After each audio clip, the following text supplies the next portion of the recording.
வீரபத்ரர் என்பவர் சிவபெருமானின் ஒரு உக்கிரமான தோற்றமாவார். இவர் தட்சனின் யாகத்தை அழிப்பதற்காக தோன்றினார். வீரபத்ரரை வழிபடுவதால் பயம் நீங்கும், தைரியம் பெருகும், தீமைகள் விலகும் என்பது ஐதீகம். மதுரையில் இவருடைய கோவில் ஒன்று இருக்கிறது. மீனாட்சியை திருமணம் முடிக்க சிவபெருமான் கைலாயத்திலிருந்து மதுரைக்கு வந்தார். அனைத்து தெய்வங்கள், அஷ்டதிக்பாலர்கள் எல்லாரும், மகர்ஷிகள் அனைவரும் மதுரை வந்தனர். இதற்காக தென் திசையில் தன் அம்சமான வீரபத்ரரை பாதுகாப்புக்காக நிறுத்தினார் சிவபெருமான். அதனால இங்கே அக்னி வீரபத்ரர் சிலையை பிரதிஷ்டை செய்து வழிபட்டனர்.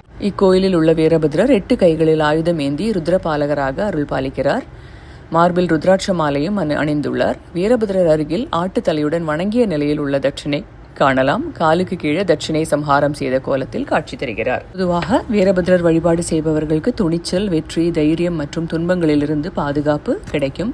மேலும் திருமண தடைகள் நீங்கும், எதிர்ப்புகள் விலகும் மற்றும் குடும்பத்தில் மகிழ்ச்சி நிலைத்திருக்கும் என்பது ஐதீகம். இவரது ஸ்லோகமானது: மரதக மணி நீலம் கிங்கிணி ஜாலமாலம் பிரகட்டித முகமீஷம் பானு சோமாக்னி நேத்திரம் அசிச பரசு கேடாத்யுக்ர முண்டாக்ர ஹஸ்தம் விதுத கபிஷ கேஷம் வீரபத்ரம் நமாமி. இந்த ஸ்லோகத்தை சொல்லலாம். இல்லையென்றால் ஓம் வீரபத்ராய நமக என்கிற அந்த மந்திரத்தை நீங்கள் 108 தடவை உச்சரித்து வரலாம்.